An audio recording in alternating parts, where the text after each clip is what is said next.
Hey, this is Sahil. You're listening to the Studio Twentyone Show, where we get to learn from the people designing the Bitcoin products that we all use every single day. Today, we're learning from Joshua, who's the head of design at Fold. And he's done a bunch of other cool stuff. He was previously leading design at Strike. And before that, he was at BitMEX. And he's done a bunch of other really cool brand work. And we were walking around the hills of San Francisco. So if you hear us out of breath, that's why. But it was really, really fun. I love talking to Josh basically anytime. And I learned a lot personally. And so I kind of hope you do as well. And let me know what you think. Enjoy. Yeah, dude, I know we talk all the time, but I'm excited to talk in this context, I feel like. So I feel like there's a lot of things I don't know about you. Yeah. I mean, I know you were at Strike. I know you're now at Fold. Yeah.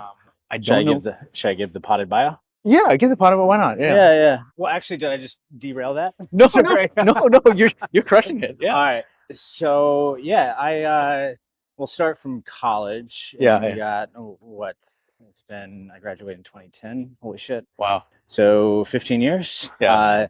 I went to college thinking I was going to go into law, and then ended up actually pivoting my junior year. I took a life drawing class. Life drawing. And it was pretty awesome. It was like I actually making things that I felt pretty proud of, and decided to pivot in 2009 and get my degree in studio art.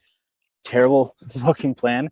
So I graduated in a recession, and I wanted to be a painter. So I split my degree in studio art between design and painting.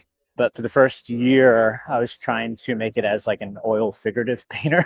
And I was working like landscaping and dishwashing jobs, and abject poverty sucks. I ended up getting evicted from a place because I was I kept on paying my rent late, ended up crashing on a buddy's couch, and then managed to get like a really shitty entry design level job at a publishing agency that just did gated community home magazines. And so they would have like community directors go out in these neighborhoods, sell like the idea that these neighborhoods needed to be written about, and then like write articles about the neighborhood. Anyways, I got fired from that pretty early on, but because I wasn't following the creative guidelines. Now that I look back on it, I was like, actually, that was a pretty decent reason to like fire me. Okay. But pretty dumb overall. Anyways, I was told I was too creative for that role. And so I had a series of like odd jobs after that where I was going on Craigslist and like going to different cities in the morning and perusing the creative ads. And so I would make everything from like coupon books to like album covers for like SoundCloud rappers. They'd be paying me $20 to $30 a pop. And I moved up to New York maybe 2 years after to live with my parents, who had just come back from Korea. Grew up in a military family. So actually, one second. Yeah, sure. So we're walking around Pack Heights? Yeah, we're in Pack Heights. And I took us down the wrong street, so I'll call it out in a second. Oh, yeah. Yeah, so my parents moved back from Korea. They've been over there for 6 years, and I was essentially homeless. We had a cabin in the mountains of North Carolina, and so I'd been there for 4 months. I was just drinking like a bottle of wine every night and doing these Craigslist jobs. And then I was also like doing a lot of shit on my own within Photoshop and just like kind of exploring. I was really trying to get into like art direction, so did a lot of CDs, covers. I had an internship with a record label in college. So that kind of like put me on that track. Anyways, thought I was going to get a job in New York City. Was applying to a bunch of advertising agencies. And I think I sent out in the neighborhood of like 262 resumes and got one interview. Or actually I got 3 interviews. One like got to close to the final. And I'll never forget it. The head of the studio came in and asked me like, because I had some stupid ass statement on my resume, like I have vision. She's like, "What's your vision?" And it's like, "Oh shit, I don't know." Right. She called me out. Yeah. So I ended up. My buddy at that time had moved out from college to San Francisco. He was going back to school for culinary school. He's actually done really well. Opened up a bunch of restaurants, won a few James Beard Awards since then. But decided to move to the Tenderloin sight unseen on his like bequeathal of me of his couch. Sorry, this is the building I want to talk about. Yeah. So this entire building is owned by the CEO of Sky Vodka. It is about what, like 8-9 stories tall. Wow. And he's the only motherfucker that lives in it. Oh my God. So his top floor up there is where he lives, and then the office underneath is like where he does most of his business, I guess, whatever dealings. That's his office, and then every single other apartment is meant for like business or family friends. Other family. Yeah. So I mean, this is an incredible neighborhood. Like, yeah, it's quiet. It's residential. Yeah. It's the architecture is really nice. yeah. I don't know. Well, they got a well. I don't know if they've got a saying. I got a saying. Crime don't climb. So Yes, I've heard this. I've heard this. you get up on top of a hill, and San Francisco is actually pretty fucking magical. Yeah. Which, by the way, if you're hearing us like pant a lot, it's because these hills are not a joke. Like, yeah. So, anyways, moved out to the TL, sight unseen, and I was like, all right, gonna figure something out, and ended up working with a music label called Pop Gang, doing like album artwork and posters and art direction and all that good shit. And was doing a string of like odd jobs, social media marketing contracts, and ended up taking a job with a small brand boutique agency out of North Beach. Actually, funny story here. Two months before I got the job in North Beach at the brand strategy spot, my friend that I moved out here with, he was like, my sister's high school boyfriend is starting a company and he needs designers. Do you want to interview for his company? I was like, yeah, sure. And they sent me home this take-home test that I could have absolutely crushed, but I was like busy partying or something one night, and the deadline just went by, and I was like, whatever. That was Airbnb. No. Oh my goodness. So I think they were maybe like a year and a half old at that time. Not even. Well, no. That was 2013. So they did the campaign in 2008 with the Captain Crunch and John McCain. So still a few years, but yeah, early enough to where I wouldn't have to be doing this shit. Yeah. Yeah. Wow. Okay. So got the brand agency job and then ended up spending about 2 years there. And so at this point, you're still not doing like product design. No, I'm doing just brand. Wow. So like brand and marketing purely. Yeah. And it was awesome. A little bit archaic in the approach, but really rooted in deep strategy. So the guy who started it was this old corporate director from not old, I shouldn't say, but his heyday had been at Landor in the late 80s and 90s, doing like the FedEx rebrand. So super fucking smart, but just kind of like by the book. If it's not in the guidelines, we're not doing this. And like really didn't get the I guess the cultural change that was going on with social media at that time, to where brands were actually having dialogues and like taking on different personas depending upon like where they were appearing. And so like a Wendy's or something, maybe. I don't know. I don't know if that's an example we mean. No, I would just say like, being more flexible to change and not like have to appear so rigid. I think, it was just kind of like, I don't know, a very dated approach, and it was kind of slow. And I was just like, I don't know, I think there's more out there. And then I was also looking for like the ability. I was the only like designer on the team. There's a strategist, and like it was a pretty cool run shop. They would staff out, but like there was never any designers that I was working around that would like push me to get better. So ended up applying for a role that I had absolutely no business being in, like even interviewed for. I had 8 Inc., which is a experienced design studio, and it was fucking amazing. Got to work with service designers, industrial designers, architects, other digital designers. I was in the communications department of the practice of the studio, and got to work on like all sorts of cool blue chip projects, like Apple and doing their store-in-store designs, or Steinway and Sons, where we did their like flagship showroom in Paris, and also like the digital website.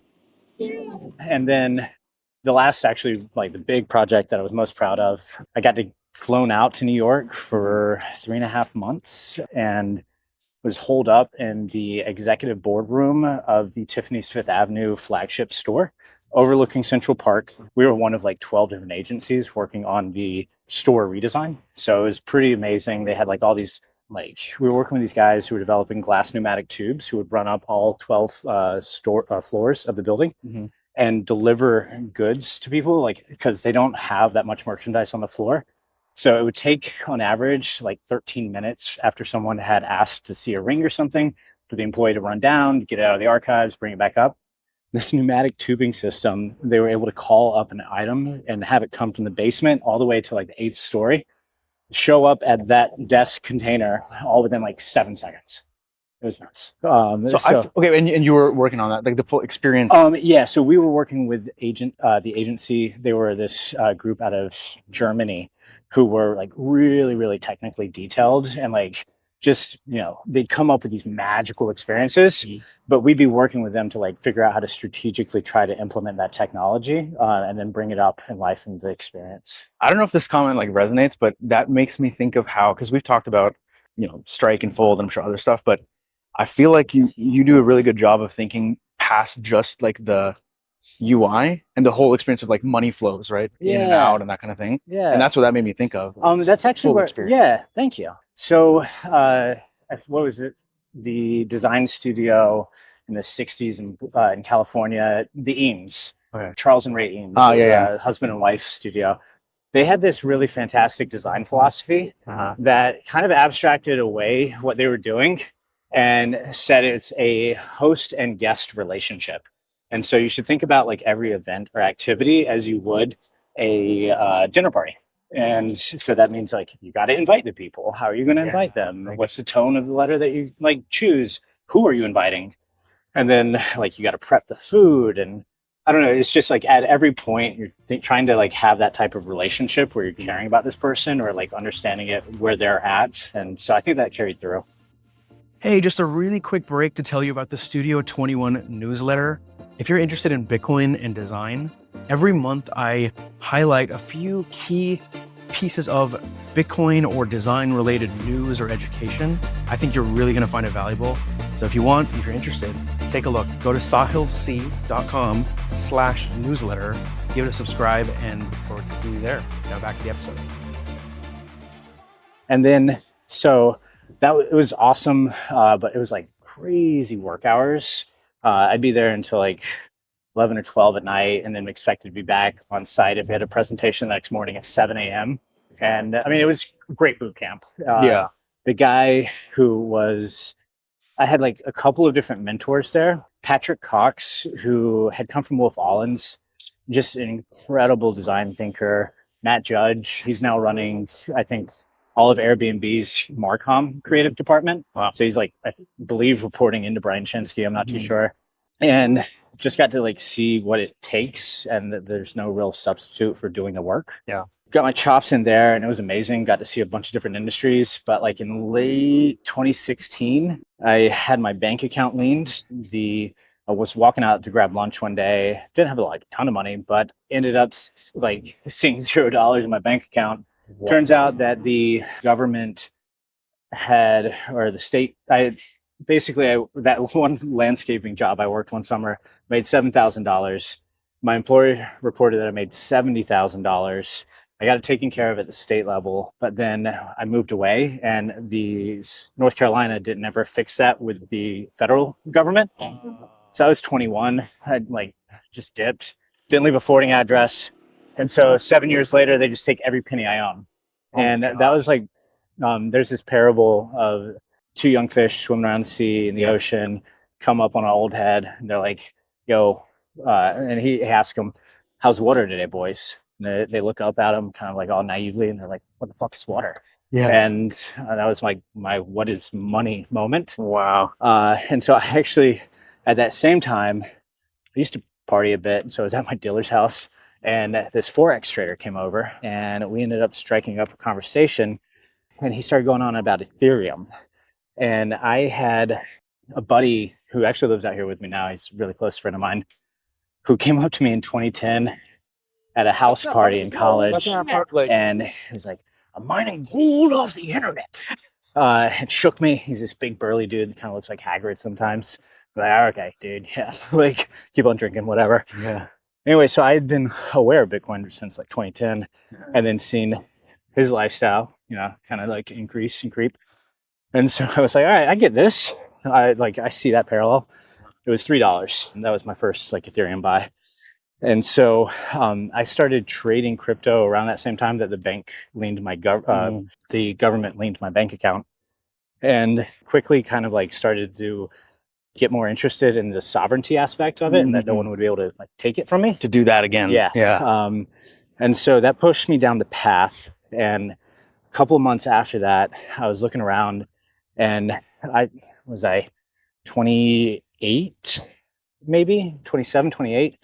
I was making $103,000, which was really great. I was speaking, I was homeless a couple of years before. Yeah. But I was looking at all my peers, and I was like, yeah, what the heck is going on? These dipshits are over here at Pinterest. I'm a better designer than they are, but they're making like twice my salary. Yeah. And I was kind of like seeing the writing on the walls with a lot of the design agencies that I thought I wanted to work at be bought and brought in-house to like different banks and stuff.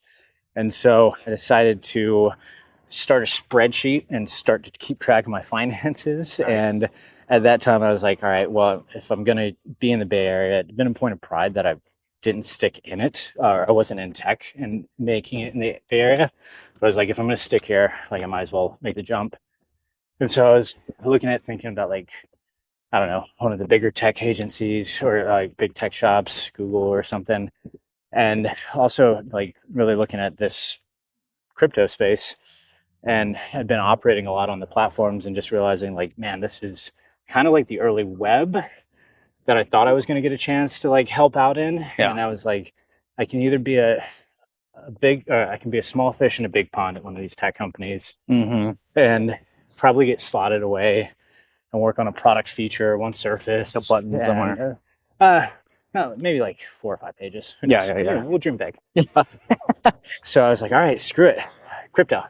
I actually have a couple of email exchanges with Brian Armstrong from that time. He was, they were advertising a project called Toshi, which is what turned into Coinbase Wallet, which is now Base. And they had an apply button, and the fucking apply button just shot an email to Brian. So I got like a response back from him in a day or two. And at the same time, BitMEX was hiring. They had started a San Francisco office. They were out of a WeWork. And I liked BitMEX because I knew Arthur. I thought he was smart as fuck. And what's this? Who's that guy? He's kind of a dick.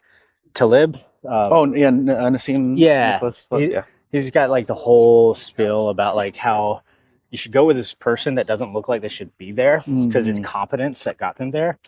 And so like Arthur was just so different from everyone else and so charismatic. And so I was like debating between the two, and I ended up going to BitMEX, which financially was another piss poor decision, but it's okay. And they had a UX department, and I got into the UX department as a visual designer. And that was awesome. I'd also kind of like seen the writing on the wall for brand designers, and like wanted to really, at 8, I would design experiences, but then we'd contract out to like a production agency, and they'd be doing all like the final tooling. And I was like, I really want to learn what that last 2 inches is. Fuck me, that last 2 inches turned into 2,000 miles because then you just open up a whole another worm. And so that was like my crash course in what the fuck is React Native, and you got to get up to speed really quickly here. And so I was working on the trading platform, working on building a mobile app in React. The first the company was spinning up. And then I was also doing a lot of the brand work. They ended up hiring a art director, much to my chagrin, in the New York side of things. And she was a nice woman, but I really wanted to own that. Yes. And so I just kept on making as much work as I could. And like saying, I was like, I got hired to do this. I know you're doing it, but like I'm also creating concepts. Like I'm not going to be boxed out of this because like, I'm like such a small team. Yeah. And I ended up kind of like, I think just overwhelming her with like the amount of work I would put in versus like on top of my actual work. Right. And so they started using like all my concepts, and like she ended up not lasting too long. And so I kind of managed to take on like marketing and brand, and then also was owning like the visual design and experience. That team was awesome. It was Lawson Kite who was leading it. He had been at Fitbit for a couple of years before that, and then was at Frog Design to the start of his career.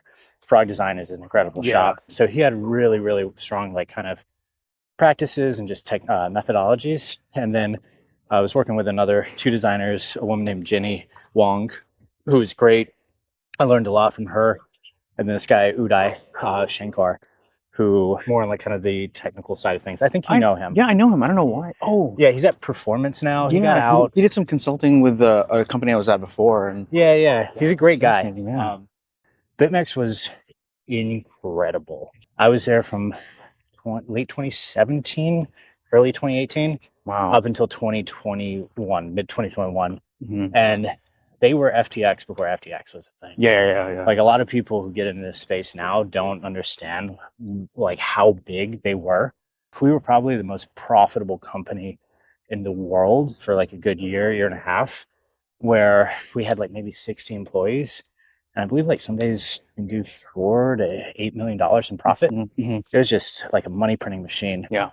And so I got to fly out to Hong Kong a bunch of times. Right. It was nuts. They had the most expensive real estate in the world that they were renting at the time. There was an 80-foot shark tank with 3 sharks swimming around it. There would be armed burqa guards like patrolling because of security concerns. Wow. You'd walk into the lobby and you'd hit this place on the wall, and a 20-foot fucking section of a marble wall would slide back, and you'd walk into this like beautiful bar, and this bar had just floor to ceiling windows, and you'd be looking back on the mountain range, Victoria Park. And in that bar, there were like another like secret buttons that you could press to get into like hidden mahjong rooms and like poker rooms. Yeah. It was like, I don't know, the closest thing to Wolf of Wall Street. Yeah. I think that anyone could experience not being in like directly in finance. Should we turn back in there? Yeah. That was pretty nice, actually. We just walked through a really nice park.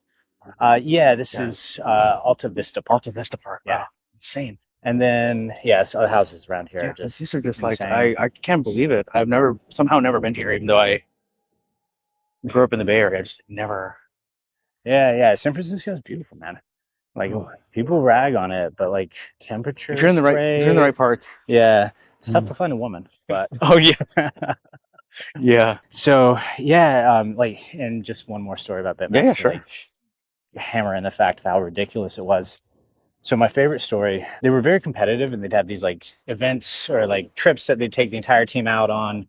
And so for the first time I get flown out to Hong Kong, these guys would keep on clapping on about how they were like so fast at eating burgers last year in the burger eating competition. Mind you, we were going to Fiji in 2 months, where they were paying for everyone and their families to come out for a full stay at like 1 week at a like private resort. It was like, so I was already excited about that. Then I found out that there were going to be games and activities at it in which you could get major cash prizes.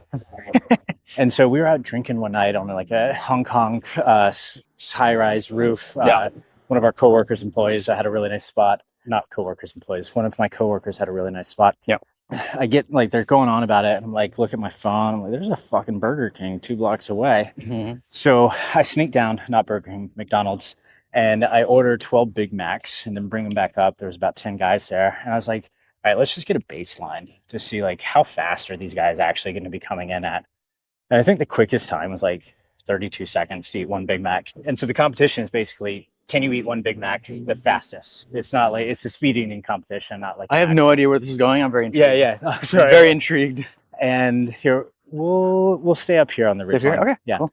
And so, they clock in 36 seconds. I'm like, all right. So I go home. It was about 2 or 3 weeks before the Fiji trip. And so I find this competitive speed eater on Twitter. I can't remember who he was. And I message him and I'm like, yo, you got any like tips and tricks? And he points me back to this obscure like competition speed eating food forum.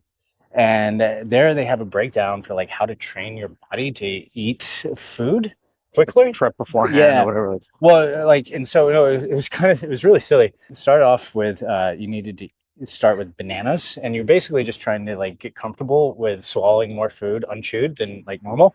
And so I practiced with bananas for a week, and then I started moving up to like harder and harder food. And the last day before we flew out to Fiji, I ended up doing it with steak. I was living alone in my apartment, so I opened my apartment door. I was like, if I die or like I start to choke, I need to be able to run out. Yes, yeah. and I was really heavy into meditating at that time. So before that, there was 88 people that took place in the speed dating competition for BitMEX. I came in second, and I won 10K for 20 seconds worth of work. Wow. Yeah. Someone else won like a Hublot Bitcoin watch that was worth like 200 something K. It was like they were giving out money hand over. Like, So things were going nuts at BitMEX. and then, But did you end up at Strike after that? no. So then the FBI and the CFTC arrested all my co-founders. Yeah. And actually, a good buddy of mine, Greg Dwyer, shout out Dugare. I was actually playing Call of Duty with him most nights when he was on the lam from the government. Wow. Which is pretty funny. And they actually ended up shutting down the US side of things just because, they were getting reamed. And they invited me to come out and start up the design group again in Hong Kong. Just spent a month out there, though. One car, I'm going to mispronounce the district, but we had the Yellow Umbrella protests were going on around that time. Okay. And so, it was just a really tense situation. I kind of like saw firsthand what the CCP was coming in and actually doing. Here, we'll walk down a little bit. Also, just a quick time check. Oh, yeah. I was like 30 minutes in. I would love to talk about like some of the stuff you're doing. Oh, yeah. All right. So I'll speed run it. Yeah. Okay. So anyways, BitMEX shuts down. And then I'm looking for, I'm a Bitcoin maxi at that point. Yeah. Like I learned that I'm not going to trade and like make money. I was sitting by these guys that were market makers. So it was like, you're in a different league. Yeah. And so Strike, I wanted to do penance for selling crack cocaine in the form of 100x leverage. And Jack Mallers was really an interesting character at that time. I was paying more attention to Lightning. I was thinking, like, all right, the future of this space is payments on Lightning. So I applied to, they had a roll up for like a component library designer. They had no idea what they were looking for. Yeah. I was like, all right, whatever. I'll just get my foot in the door. Yeah. I took a 60% pay cut to just take that. And I was like, screw it. Like I'll get in, like I want to get in early. The lead designer ended up leaving maybe 3 months after that. And so we had a team, me and Namsen. Namsen was the original designer there, or product designer. Yeah. And then I was coming in with more marketing and kind of like a generalist viewpoint. And Ola, who had been the lead designer, did this one incredible hire right before we left with Tom Wysocki. Oh, yeah. You mentioned, Yeah. And so there was one other designer, Scott, who was great as well. And that was kind of the core group. And it was the four of us. Yeah, me, Scott. And over the course of like the next couple of months, I'm realizing that design is getting left out of a lot of really important conversations. There's no like representative of the team. And they were like, we had interviewed some really, really incredible people, but none of them were sticking with Jack and like getting through. Yeah.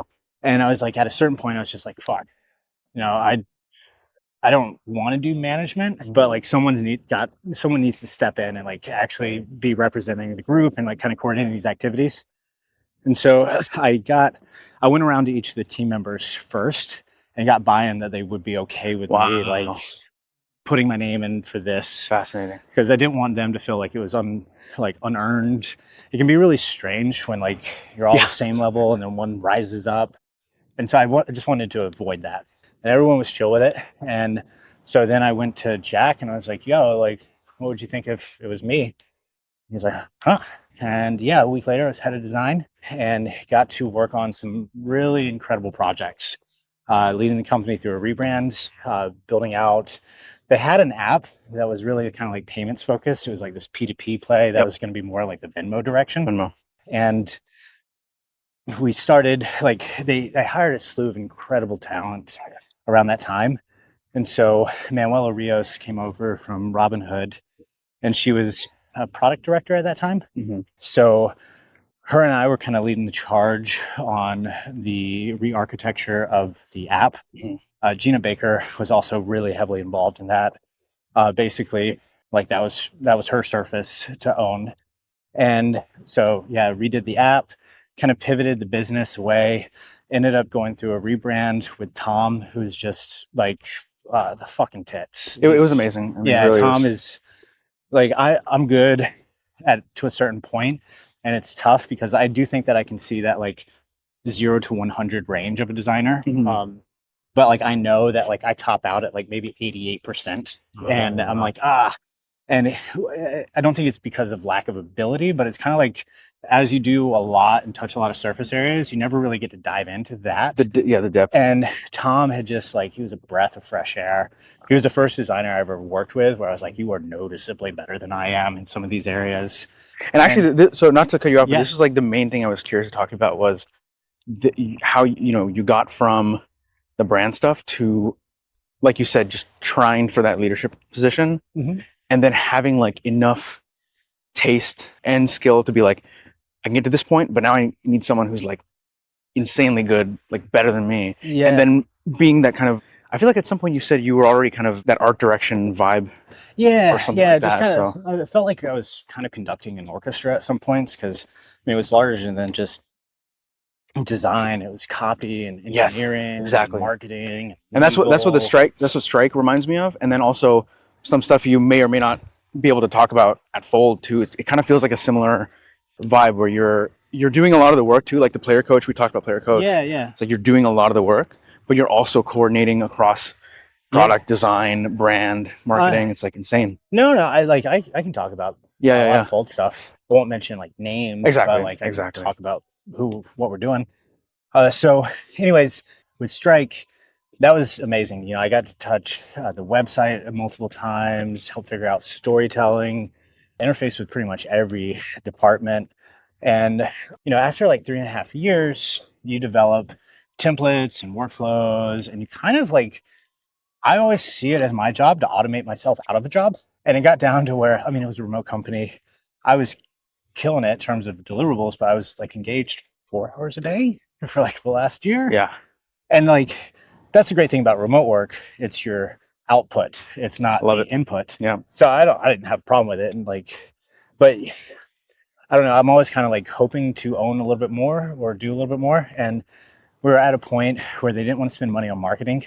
And it was kind of, there'd been a few failed launches with like trying to get a swag store up. And like, we had all these incredible things we wanted to do, but just like not a lot of internal buy-in to do them. And so, for a good reason, like Strike's a profitable company now. When I joined, I was employee 30. I was 24 mil. We got up to 160 employees. We went through 7 rounds of layoffs. We got down to like the last little bit of money in the bank and then turned it all around in like 6 months. That is crazy. I just started printing. So it was lean and efficient and like for good reason, but like I'm hoping to do really cool stuff. And so ended up parting ways with Strike and reached out to 1031, Jonathan Kirkwood. We did the rebrand. Jack introduced it in Bitcoin Miami. The VC group that was funding us was like, hey, you want to come out and do like a presentation at our investor day where they just had all their teams come out and they're like having them talk to industry experts. So 1031 is a Bitcoin only company or investing VC firm. Yeah. So like all of their companies are going to be naturally interested in like, all right, Bitcoin brand. And this was the Strike brand presentation. Yeah, right? yeah. Which, by the way, I think this might be the same one that you gave a presentation of at Austin Bitcoin Design Club. Yes. Yeah. Which was, by the way, people love that. No one liked the tiles. Yeah, why are the buttons like that? True, but I think people love the fact that like designer, it's like the head of design Strike came with it. No, it was fun. Insane, yeah. It was cool too because there was an employee at Strike who was actually randomly in the crowd, and he was an engineer. Oh yeah, Sam, and he was like speaking up to like all the engineering questions. That's awesome. Like, this is amazing. This is great. Yeah, Sam, serendipitous. I still see Sam around. That's awesome. And so reached out to Jonathan. I was like, yo, any small spots? Like, I really kind of enjoy smaller teams. I was thinking like something around 10 to 13 people. Yeah. I was talking to Shazad at Lava. Yeah. And pretty curious about them because they had an interesting work culture document. Like it probably turned most people off, but to me, it kind of caught my eye. It was like 6 days in office in New York. We'll do a loop down and then I don't mind through here. Yeah. This place is awesome. And so, the work document was 6 days in office. They wanted you in at 8 a.m. They stayed until 7 p.m. And I was just like, damn, they're fucking hungry, man. Yeah. Like those are the guys that are going to go make money. Wow. And I was really like, it seemed like a really interesting space. I moved away from the thesis about Bitcoin for payments. No one wants to fucking spend their Bitcoin for payments. And so I was like, all right, loans are going to be kind of like the next thing. And I guess like also my interest has like grown as my own experience with Bitcoin has grown. And so like I'm wanting more different tools because I've got a certain amount and I can now activate it. And so like I feel like I've been kind of tracking the where I want to go and work on based on my own needs. But then Jonathan hits me up and he's like, yo, do you want to talk to Will at Fold? I was like, I don't know, Fold. I like Will, but like the best, when you look at it from the outside in, it's like there was a lot that I would have done differently. You had questions. Yeah. And the app was like they had just done a refresh of the app, they'd done a rebrand for going public, but it was all like really rushed. It was done in 5 weeks. And I was getting in there and man, there wasn't even like a fucking Figma. Well, actually, sorry. So like, I'll talk about what I found when I got in. But yeah, so I was like, all right, yeah, I'll have a chat. And then it was really awesome because Will was just so warm and like kind. And it was just like, dude, I want what you did for Strike. And he was like, I don't care, but like, we need this. And so like I got the cue that was like, all right, these guys value design deeply and they recognize that they've got kind of a blocker here. And I was like, all right, yeah, no, I'll talk to the team. Sure. No resume, no portfolio. I haven't had a portfolio in like 12 years. So like I see all these like twats on Twitter and they're just like talking the wrong game. Anyways, that's a whole nother design Twitter is so dumb. And yeah, I had a conversation with the team and then like the next day there was an offer and it was, it was more than I was making at Strike. I was like, all right, cool. Like, it was weird. It wasn't like the thing that I wanted to go work on per se for the product because Fold's really interesting. Strike they got this tagline, by Bitcoiners for Bitcoiners. Yeah. Where Fold doesn't have all that like Bitcoin core functionality built in. And so it was a bit of a different space. It's like there's Bitcoin at the core. It's a native Bitcoin company, but like, I don't know, the relationship to it was just a little different. And so I was like, all right, different audience, different customer segments. And yeah, it's been a blast. I mean, it does sound like what you're saying that Will really was like hungry for that. Yeah. What you did or what you could offer basically. Yeah. No, and that felt amazing. It's like, oh, I guess someone sees me. Yeah. It's like, I've been waiting for this. Yeah. Hey, just a really quick break to tell you about the Studio 21 newsletter. If you're interested in Bitcoin and design, every month I highlight a few key pieces of Bitcoin or design related news or education. I think you're really going to find it valuable. So if you're interested, take a look. Go to sahilc.com/newsletter, give it a subscribe, and look forward to seeing you there. Now back to the episode. And so, yeah, I've been there for 8 months. We are completely rebuilding the app from ground up, which has been awesome. I was kind of like the first of a series of new executive hires. I don't think I'm not an executive, but like part of this group who was brought in to kind of like take a look and like try to diagnose what was going on and like up level everything because they were going public imminently. Which another one is Matt McManus. Matt is brother, amazing. I was vibing with Matt in the interview. And then like when I first met him, he's like, yeah, like I think we got some mutuals. He's like, do you know this guy? And I was like, how the fuck do you know this guy? And he's like, his sister married one of like some of my best friend from like their early home group. And so like he had like partied with all my friends and like knew like these guys. And I was just like, all right, this is gonna be easy.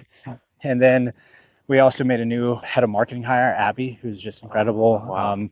She ran brand at Disney I think she cut her teeth there for the first like 12 years of her career.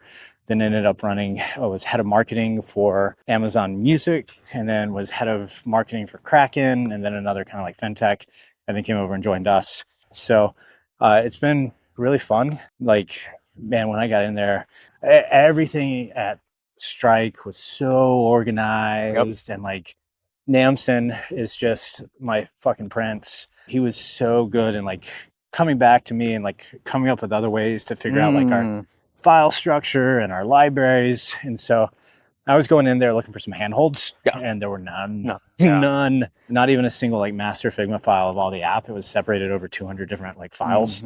And so the first, like, it was hilarious too, because my first like 30, 60, 90-day goals, on the 90-day goal, there's like become a thought leader and like have run the company through a rebrand. I'm like, I take a look back and like, yo, Will, none of this is happening. Like step one. Like, we got to put out the fire Nice. before we can start like trying to build on this foundation again. And so it is me and one other designer, this Ukrainian guy working out of Barcelona, Max, super smart.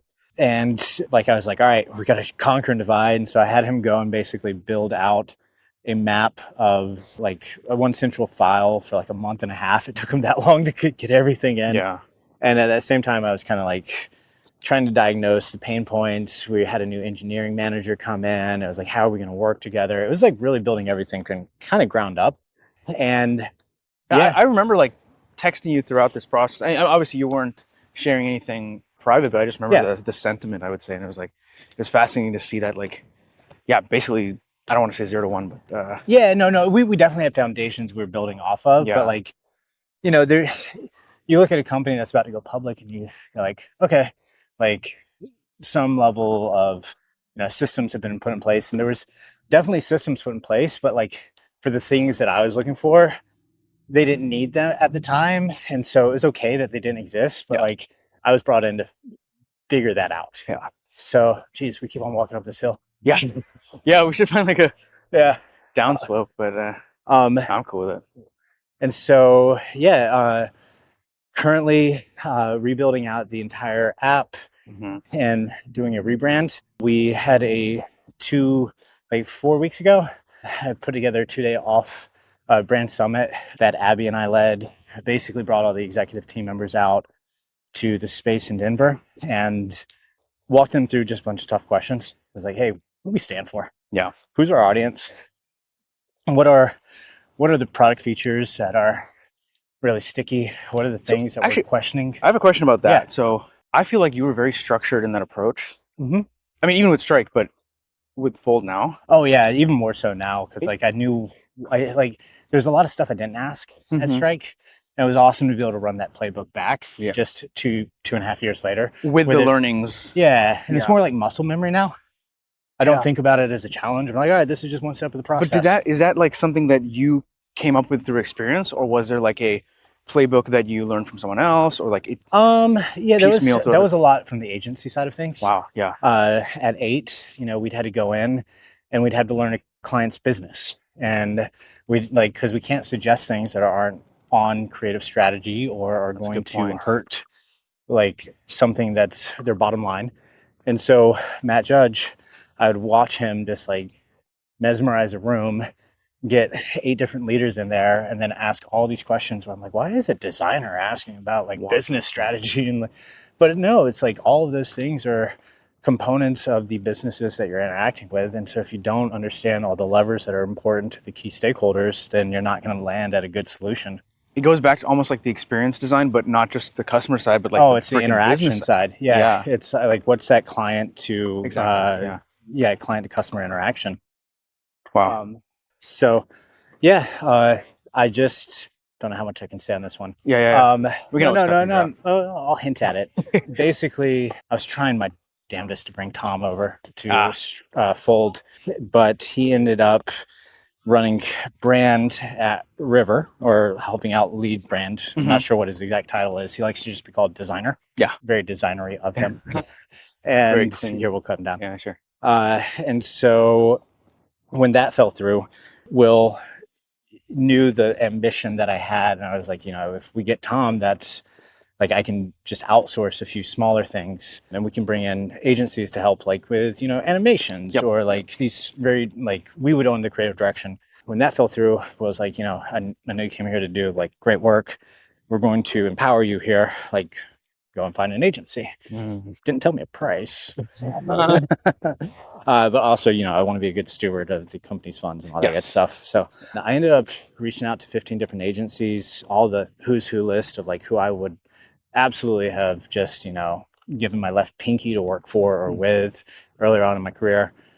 Got a hit rate of 9 saying that they were interested. And then over the last 2 weeks have narrowed it down to a final list and managed to get a good chunk of change Yeah. to hopefully, do what is the culmination of my life's work. Dude, And that then- is going to be insane. Yeah. Because yeah. like you said, you're puppet mastering the brand. You're basically redesigning the entire app, essentially. Yeah.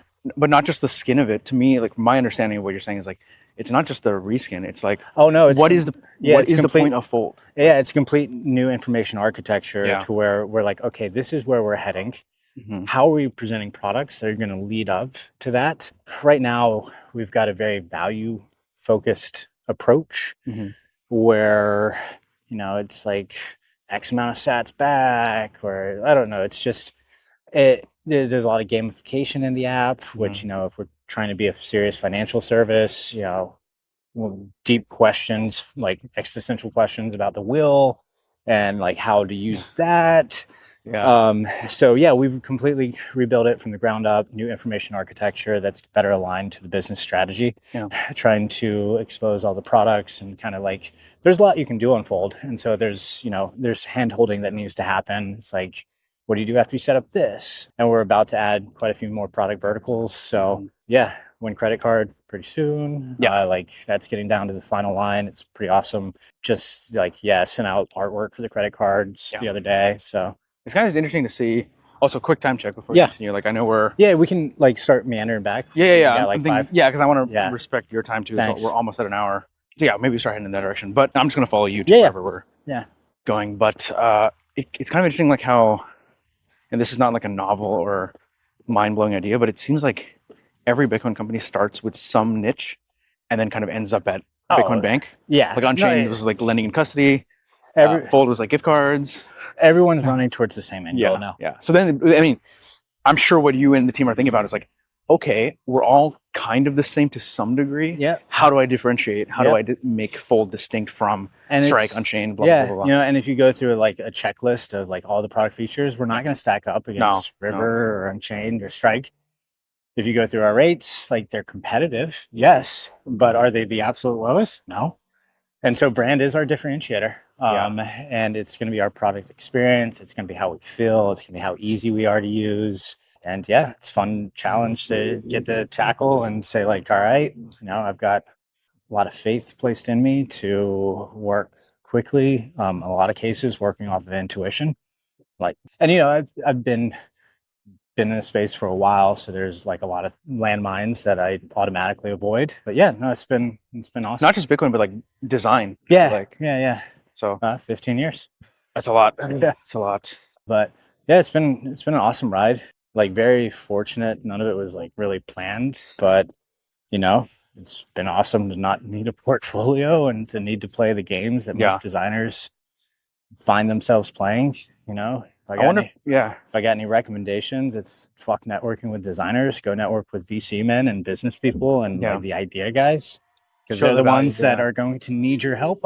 Like not other designers. No one's going to, like, very few designers are getting hit up and be like, actually, you should go to my friend. Interesting. Yeah, part of that is maybe like just finding a niche. I think. At least personally, that's what I found is like, I am definitely not even close to maybe even a good designer, but like, I would say but I think like just, you find a niche and you carve out a little place for yourself in whatever way that is, whatever your unique kind of I was just like mix of skill set. Bitcoin was the most interesting thing. Yeah. And like, honestly, the only thing that I could really feel good about like spending my time on. Yeah. It's good for everyone. Yeah. Like you hold Bitcoin for 4 years, you're in a better spot. And so, I don't know. It's like, find the thing that interests you, try out a lot of stuff. I think I was really lucky on the agency side of things to have had the opportunity to go and like be plugged in to so many different industries. That's a big one. I kind of wish I had the opportunity to do that in hindsight. Yeah. I mean, design agencies are tough. They chew you up and spit you out. And like, I mean, there were times at 8 where everyone would be on like a 20% pay cut because clients hadn't paid. And it was just like, all right, fuck. Wow. And then, I mean, I didn't really get my shit together until probably 28, 29, but like it was a fun ride up until then. Yeah. I kind of want to go on a little bit of a tangent. Just how much time do you think we have? Because I don't want to start a new tangent and then we can do 10 minutes. Yeah, so that your place is about there? Yeah, it's like 5 minutes out, but we'll just do a loop. Oh, yeah. So we just found 5 minutes. So we were talking about like building a team and then kind of being the puppet master sort of thing. Yeah, I wouldn't call it a puppet master. Maybe that's like orchestra director. Okay, that's what I was trying to think of. Puppet master implies I'm like trying to like manipulate people. Okay, that was completely I don't wrong. like micromanaging. I try to like manage by doing the work to the level that I want and then like trying to set that as the standard. And then, it's like, come on, man, we talked about this. Look the way I did it. Yeah, interesting. Okay. Yeah. It's funny because you actually kind of did that. We were at Presidio Bitcoin for this design week thing, which is really fun and cool. And we had this like little exercise, and I won't get specifics, but like you kind of, I saw that come out of you, like the manager come out of you. Someone did like this design exploration. You were like, why don't you try that again? Like, how do you think that turned out? Well, the tough thing about them was they weren't designers, and so it's like I shouldn't have even been critiquing. But no, that's fair. I was like, I don't know, dude. Just look at the thing you made, and then look at the other thing. Yeah. And like, how fucking far of a delta is that? Yeah. But like, they were awesome. That's not me like making a no. And you were really, really nice and gracious and like kind of what's the word? Yeah. So kind of like a coach, but it was comical kind of thinking about it. Yeah. It's like, but that gets to it. Like, so many people just don't see it. Like, they have I've definitely learned that money can't buy taste. But like, taste is so hard to develop. And unless you're around and exposed to really great work, you never like the eye doesn't see what the mind doesn't know. And so you can't like hold it against them. But like, for me, I'm just like, I don't know. I've always looked kind of at stuff and I'm like, that doesn't align. And so I don't, I think I might be a little OCD, like neurotic, highly neurotic. So I just pay attention to that. I'm very neurotic. Yeah. So. Yeah. Okay. Interesting. Cool, man. Well, I feel like I have so much to say, and I say this not super often, but we need to do part 2. Yeah. I think so. Like, happy to. Maybe after we launch all this new stuff. 100%. See if I like have absolutely pissed away the company's money. No, I don't see that happening at all. It's going to shepherd through well. I want to talk about that. I want to talk about like AI stuff. I know we played with a tool. Oh yeah, just yesterday. So I mean, there's definitely been messing around with that. Yeah. It's also really cool. Like, the part of the request to the agencies was about AI tooling. Yeah. Team's super small. It's 2 people. I'm icing. Old app, the new app, all of our go to market. Actually, I'm working with Skylar now and Matt group. They're helping out on marketing stuff. But it's part of it is I really, you don't need a lot of people to do great work at Strike. I mean, it was really for a long time just me and Amson and Tom. And so I'm trying to keep the team size at Fold really small. Definitely I'm starting to think about a product designer, but like, I would love a world in which it's not bigger than 5 people. Yeah. Partly because of, I guess, just wanting to shield my time and not having to 100%. Yeah. not having to interact with that many individuals. But if you can get it done until you get to the point of pain where it's like, God, really? Yeah. So that makes sense. Well, cool, man. I'm not going to ask you for links and stuff because that's just easy to put in the bio. Yeah. And people can just find you on Twitter and stuff. But for my millions of listeners, is there any way people can be like helpful or useful to you? Like, is there anything you're looking for? Like feedback on Fold stuff, maybe? I don't know if that's even useful at this point. No, it's kind of like all up in the air. Yeah, exactly. I would just say everyone fucking hates a rebrand. Everyone hates like a new app. Like, but like you can literally, you could take someone and they've been working on Windows 95 and then you give them a brand new Mac and it's like, this is objectively better, but it's just different. So people slap back.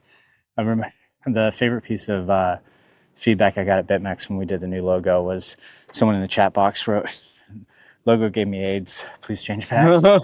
And so I would ask that people just, take some time, sit with it. Like, don't try to have a smart response and clap Think back critically a little and bit. just like say like, yeah, like they thought through most of these decisions. There's a reason for it. And hopefully, it's going to become as sticky as Strike. I think that's pretty well known in the industry for being the bar of design or one of the highest. So yeah, and that, a lot of people hated that to begin with too. So yeah, I use Strike every day. Bill pay, it's on all the time. So it's awesome. I did not have any part to do with bill pay. Fair enough. I was out by then, but like, it's a great product. Yeah. So Cool, man. Cool. Thanks for listening and thanks for joining, I guess. Okay, that's it for this walk and talk conversation on Bitcoin design. Hope you found something interesting from it. Hope you got some interesting nuggets. If you liked it, and if you want to, feel free to give it a review, share it with someone else who might find it interesting. And genuinely, if you have any feedback, I really, really want to hear about it, positive or negative. So find me on Twitter at SahilC0, and I look forward to seeing you next time.